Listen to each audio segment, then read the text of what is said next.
Translation and purport by His Divine Grace A.C. Bhaktivedanta Swami Srila Prabhupada Ki Jai Prabhupada. So this is Vasudev speaking. Vasudev, not Lord Krishna, but Vasudev, the husband of Devaki. Just to put myself in proper understanding. Vasudev said, O best of the sober, you have nothing to fear from your sister Devaki because of what you have heard from the unseen omen. The cause of death will be her sons. Therefore, I promise that when she gives birth to the sons from whom you fear has arisen, I shall deliver them all unto you, unto your hands. Purport. Kamsa feared Devaki's existence because after her 8th pregnancy, she will give birth to a son who will kill him. Vasudeva, therefore, to assure his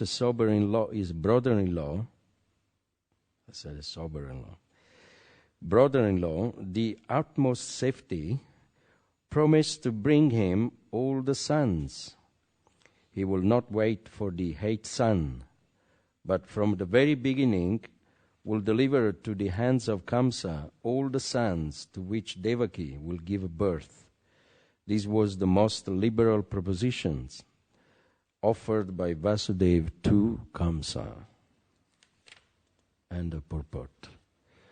Om Jnana Bhatimarandasya Jnananjana Shalakaya Chakshurmalitam Jena Tasmai Sri Gurave Namaha Sri Chaitanya Manovistam Stapitam Jena Bhutale Swayam Rupa Kadama Yam Dadati Swapadandikam Jai Shri Krishna Chaitanya Prabhu Nityananda Shri Advaita Gadadhar Shivasadi Gaura Bhakta Vrinda Hare Krishna, Krishna Krishna, Hare Hare, Hare Rama, Rama Rama, Hare Hare.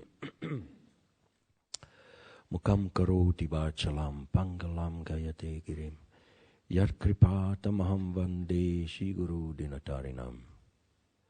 By the mercy of the spiritual master, a lame man can cross mountains. By the mercy of the spiritual master, a blind man can see stars in the sky. And by the mercy of the spiritual master, a dumb man like me can speak eloquently. Therefore I offer today my humble obeisances to the lotus feet of my spiritual master. Namo Vishnu Padaya Krishna Prestaya Bhutale Shrimati Tamal Krishna Goswaminiti Namane. Namo Vishnu Padaya Krishna Prestaya Bhutale Shrimati Bhaktivedanta Swaminiti Namine. Namaste Saraswati Devi Gauravani Pracharine Nirvishesha Shunnavati Paskata Disatarine.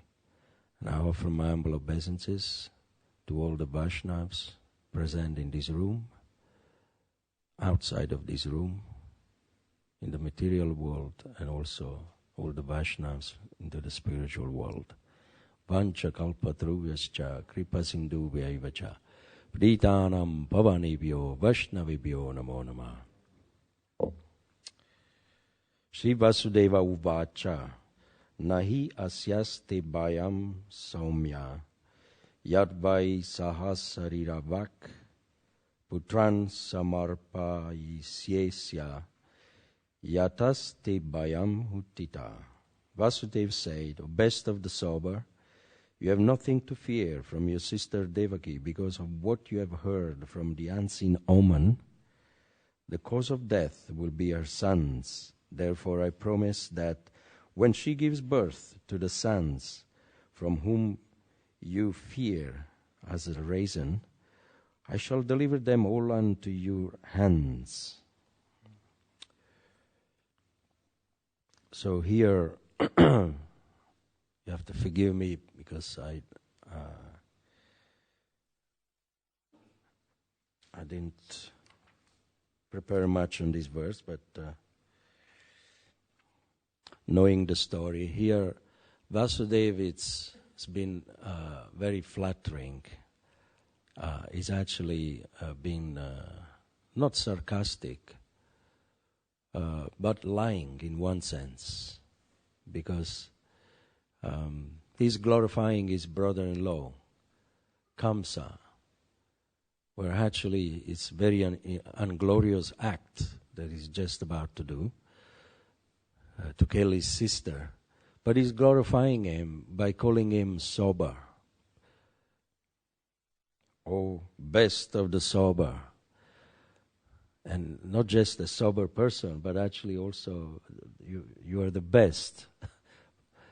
But now, if you really analyze the behavior of Kamsa, is that is not a very sober thing to do.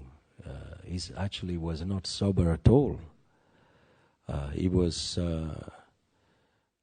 just about to murder a woman, his own member of the family. People, they do these things when they are actually drunk, or when they are under the effect of drugs, or when they are under the effect of madness, envy, or anger, or lust. It's actually ultimately lust that pushes people to do things they don't want to do. And that condition, it's very unsober. But here Vasudeva is calling him, you are a sober person. Glorifying him. Because actually Kamsa was very educated. He was educated on the Vedic system of life. And when he preached to him, the first attempt, it had effect. And then comes, he said, yes, I will not kill her. You're right. It's not her I should fear, but her children. Now, in one hand, you could see that Vasudeva is using diplomacy. Diplomacy entails lies, but in a good way. A diplomat, it's a good liar. It's not a bad liar. Just like a diplomat, a representative from a government, maybe the embassy, the how do you call it? The ambassador. So very often is called up for a duty to go to speak to the country where he's representing in. And if this country they are enemy, then the ambassador is supposed to be the best of the liar for the government, the best of the diplomats, and they have to lie to make peace for a good cause. So here Vasudeva is being very diplomatic. At the same time, he did all this to protect his own wife. And you can see that even the Vedic system recommends the very first primary duty of a husband is actually to protect his wife. And then the sequence goes on, and his children. It's never to protect his children and then his wife, isn't it? It's never the other way around. So the wife, the mother, it's actually the primary duty. That's what Lord Ramachandra did. Also, he went through so much a struggle to protect Sita. And you can see great personalities, they follow each other. The path of the Mahajans. They all have a similar behavior. And the Vedic system, the wife is one. System, children, you can produce many. They are just seeds given by God. That's why Krishna says, Aham bija pradapita.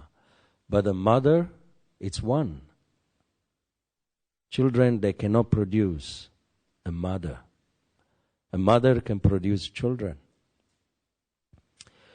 We are all cause of mothers in this material world. All of us. Even the great celibate sannyasis or saints who are very much staunch, still they have to glorify their own mother because they come from somewhere. Am I making sense? So the mother, it's one of the 7 principles to be protected at all cost.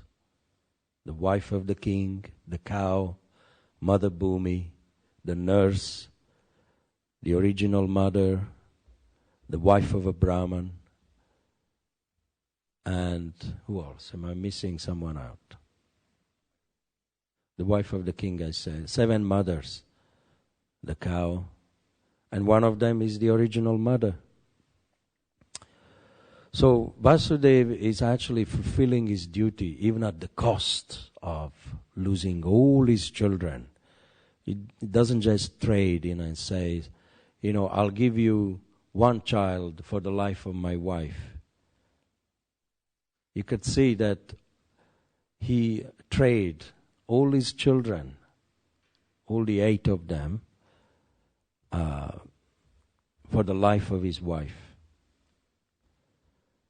And that's a husband, a ideal husband. No matter what, the ideal husband is supposed to sacrifice his children for his wife. Of course, we don't like to sacrifice any, because children are a part and parcel of the parents.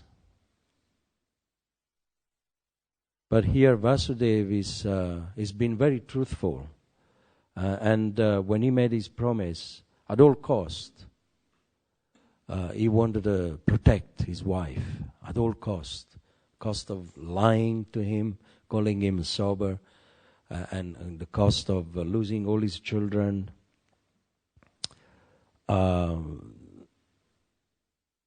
Actually, in the from the instruction, who was a few days ago, I think it was Taruna Prabhu, described the Vedic injunction says that they suggest, actually they advise that lying to protect one's wife, it's not sinful.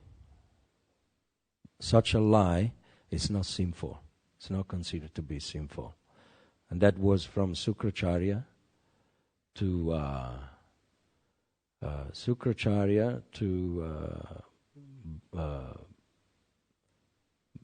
Vamanadev, yes, Vamana.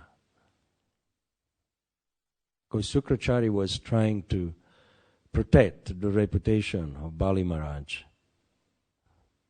Because Vamanadev called him a liar. You promised me all this land, the 7 steps, but 3 steps. But you haven't fulfilled the promise of giving me the 3rd step. So therefore you are a liar. So but what Bali Maharaj did actually was another liar. To protect one's property from aggressors, to protect oneself from cheating rivals, to lie is okay. Of course, Vamanadev, he cheated this king, Bali Maharaj, but it was a transcendental trick. The Supreme Personality of Godhead. So now, going back to the behavior of Vasudeva, he was true to his words, and he did it. One by one, the children, when they were born, he handed them over to Kamsa. Even though Devaki, she didn't like it. She said, it's okay, don't worry, don't give it to him. Let him kill me, but let the children live. This is the mother also. From the mother, she sacrifices her own life for the sake of their children. But the husband sacrificed the children's lives for the sake of his wife. You could see where is the priority here. So,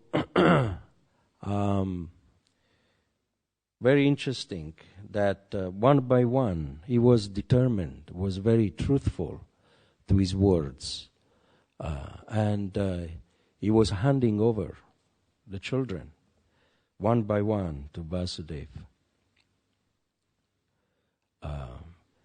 A lot of, even a great personality, they do break principles. They break the promise. All of us, actually, in this material world, when we are born and we don't surrender to Krishna, when we are born, that means we have broken our promise. Because there is a very interesting exchange at the 7th month. This is actually from the Bhagavatam. I can't remember which canto. Govinda, maybe you. That when Lord Krishna sees that the child in the womb is suffering so much, being eaten by the worms in the belly of the mother, then the pain is so unbearable that the child cannot tolerate, and then he starts to pray. This we have done, all of us. He starts to pray to the Paramatma. Please give me a relief. Please give me your shelter. I will give me relief from this pain. I will promise you that when I take birth, I will surrender my life to you. We have all uttered this prayer, believe it or not. You may say, what is he talking about? Maybe because you forgot. We've all forgotten. But that is the prayer of the child in the womb. Every child.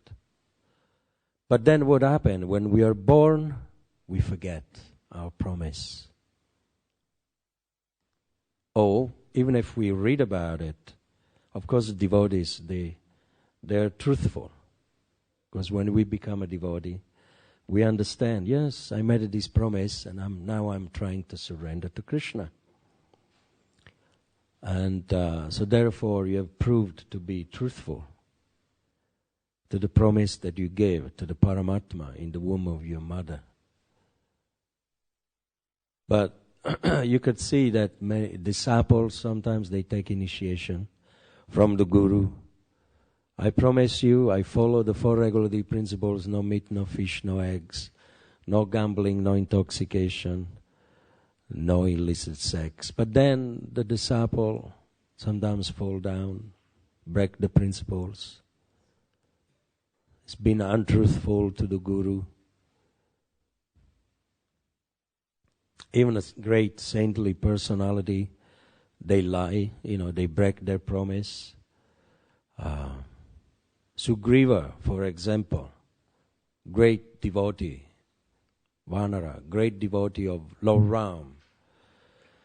He went to Ram and he said, please help me to get back my wife, Tara. Tara was the wife of Sugriva. And Tara was actually enjoyed by his brother Bali. A very immoral act. You could see the brother of Sugriva, Bali. He took advantage of his young brother. He beat him up and he cast it out of the kingdom of Nishkinda. And he was enjoying his wife. So when Sugriva went to beg for help to Lord Ram and Lakshman, what did he do, Lord Ram? Of course, you come to me for shelter. I will help you to gain your kingdom back. But Lord Ram said, you have to promise me one thing. That once I get your kingdom back, you help me to find my wife, Sita. And Sugriva said, yes, of course. And then there was the 4 months of raining season. Lord Ram said, Lord Ram, before the raining season, he defeated Bali Maharaj. and he killed him. And he gave back his wife to Sugriva. Tara went back to Sugriva. And in the meantime, the Lord, he said, now the raining season is coming. So it's better we don't travel when it's raining. And it's difficult to find Sita in the raining season. So I will go in my hermitage, you go in your kingdom, enjoy your kingdom. But then on the 4th month, you came back to me and help me to find Sita. But then, lo and behold, what happened that Sugriva, he went into his sense gratification. Jai Shri Radha Gokulananda Ki Jai. And enjoying his wife, enjoying the kingdom, and sleeping and eating, and mating, whatever, like the animals they do. And there is no harm for animals to engage in sense gratification, because he was a monkey. But being in the mode of ignorance, then after the raining season stopped, he completely forgot about his promise. And there was no sign of Sugriva coming to the aid of Ram. So Lakshman went. Lord Ram called Lakshman, said, go there and tell him to come immediately. So Lakshman went and he found Sugriva completely oblivious of his duty. He didn't even remember what he was supposed to do. So Lakshman, that's when he uttered these famous words, you rascal, animal.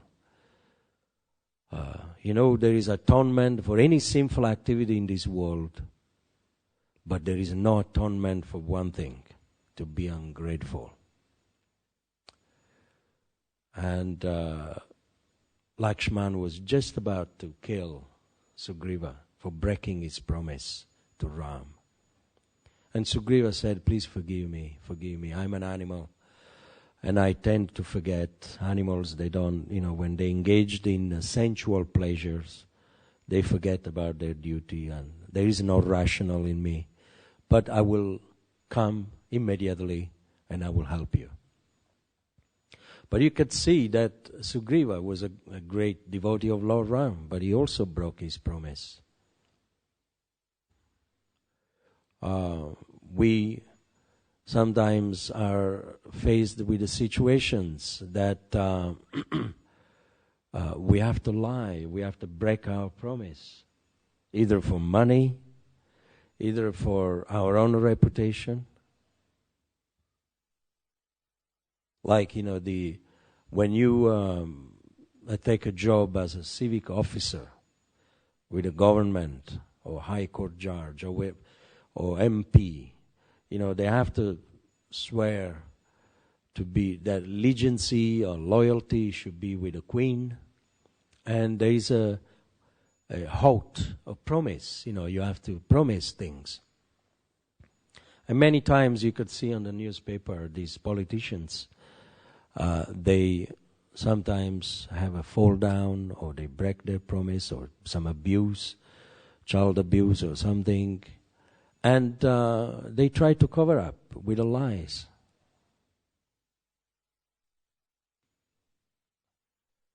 So it's a very common practice for reputation. But here Vasudeva, he's not duplicitous.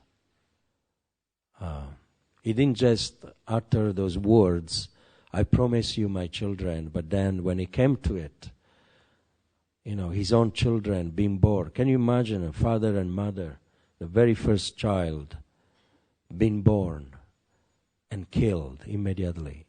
Not just once, twice, 3 times, 4 times, 5 times, 6 times. How many times this ascendly person, he had to go through this trauma So sometimes devotees, they think, I am a saint. But without paying the price, how can you claim yourself a saint? To become a saint, one has to understand the prayers of Queen Kunti. You have to go through fire. You have to go through test. But then when the test comes, oh no, why the Lord is doing this to me? Vasudeva and Devaki, they never blamed the providence, God, for what was happening to them. Kunti, she had her children poisoned, she had her children defamed and taken away everything, and they burned the house, they tried to burn them alive, starved. But Queen Kunti, she had no grudge, no hate in her heart. The faith towards Krishna was unshaken. And this is the same mood, the same faith of Vasudeva and Devaki. The test is actually, if you want to know what the test is about, the test, it's a proof to judge you whether or not you are a boy or you are a man. The test separates the boys from men. If you can't pass the test, you are not a man. Or you are not a lady, you are a girl. The test is actually what makes you stronger, brings you close to God. Great realizations, they only grow in the field of suffering.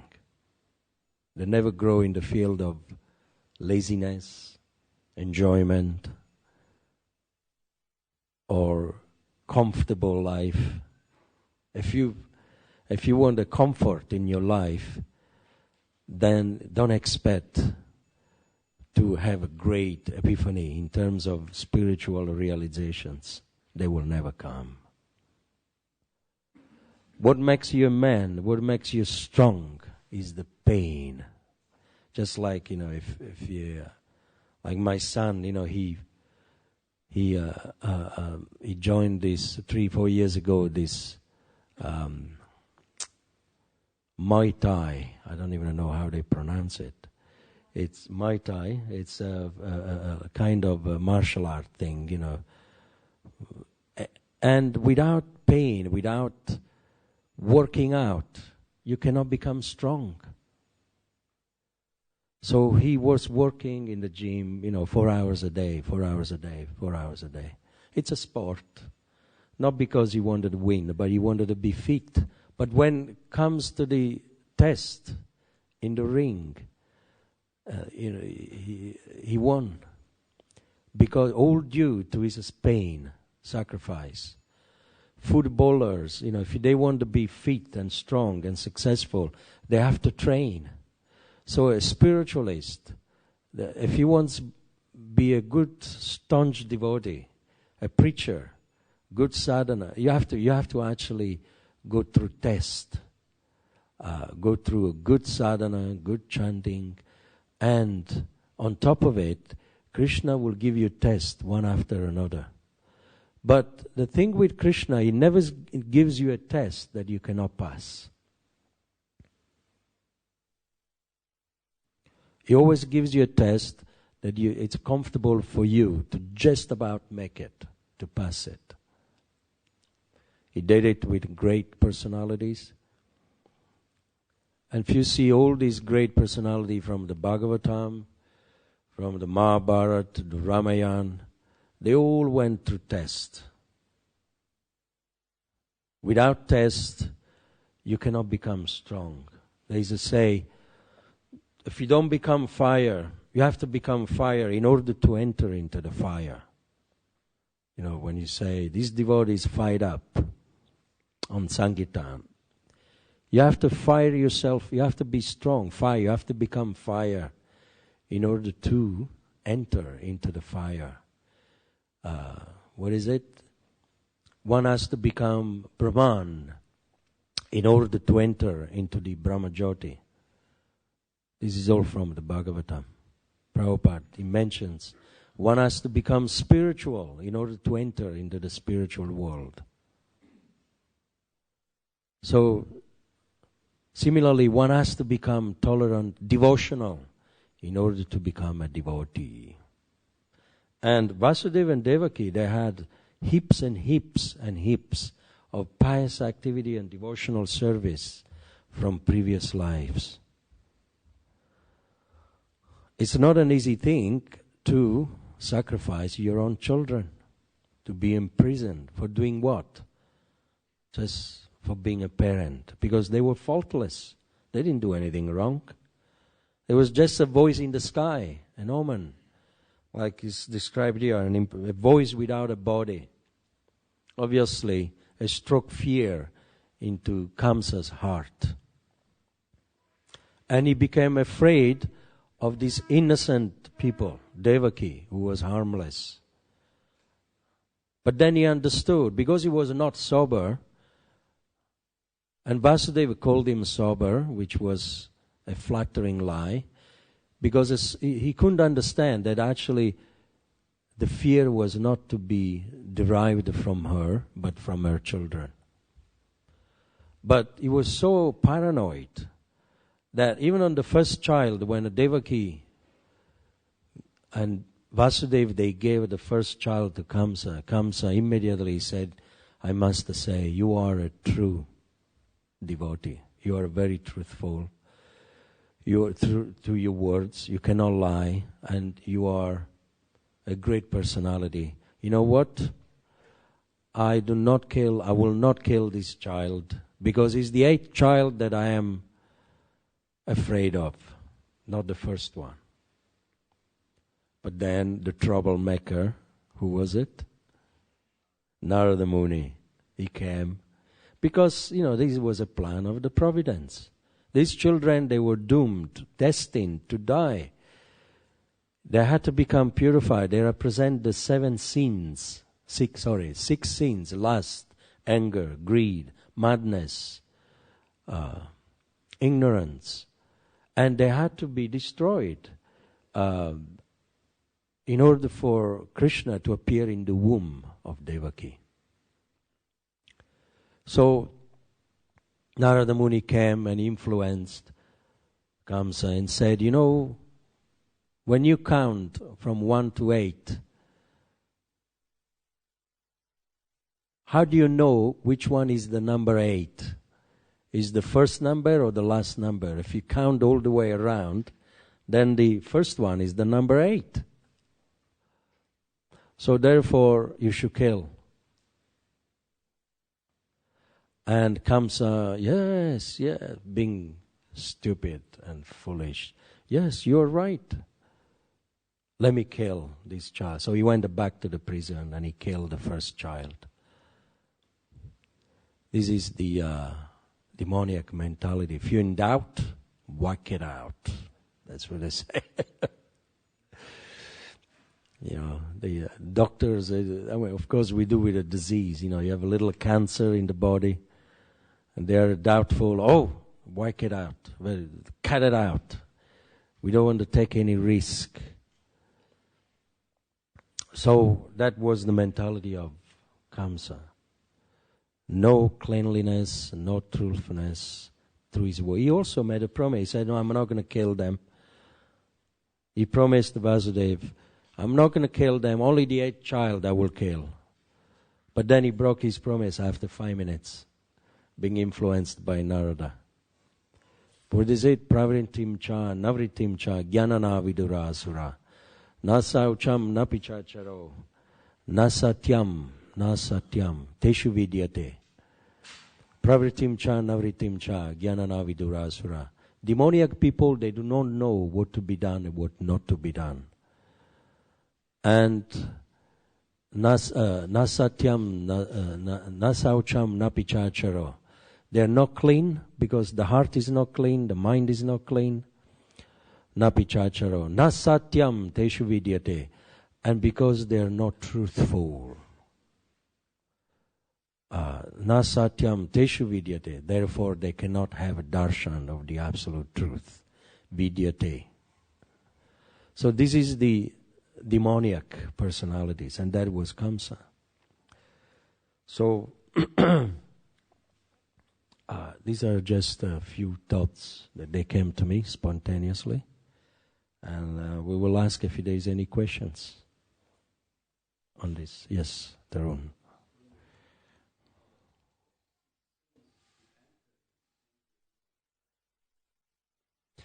How those sins, they enter the saintly womb of Devaki? Good question. They could have found another way to... Right. I do not know. I have no idea. I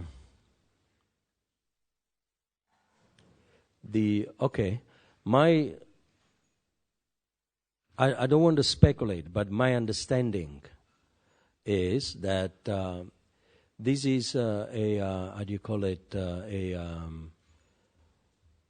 It's an analogy for the devotee. If he wants become devotional and invite Krishna in his consciousness and in his heart, then he has to kill, first of all, those enemy of the heart: lust, anger, greed, madness. Because the consciousness of a devotee is like the womb where Krishna resides. That's why we say we should live in Krishna consciousness. Consciousness is like the place where the Lord he resides. If we want to invite him, then the consciousness has to be free from the occupation. If the territory is occupied by those enemy, lust, anger, greed, madness, ignorance, then the Lord will not come. Because wherever there is a light, there cannot be darkness. Sukla Krishne gatiyete jakate sashvate mate ekaya yatena vritim manevartari punaha. That there is two ways to live our lives: in light and in darkness. In light means, you have a Krishna in your heart, in your consciousness, and there is a chance that when you die, for such a person who leaves the body in light, he will not come back. Bhagavad Gita says. But those who live in darkness, in other words, imprisoned by those enemy, then for those people, they will return to take a birth again. So my understanding is that Devaki represents the consciousness of a devotee, and if this consciousness is not cleared of all the enemies, then there is no space for Krishna. Please correct me if I am wrong. Maharaj, any thoughts? Is that okay?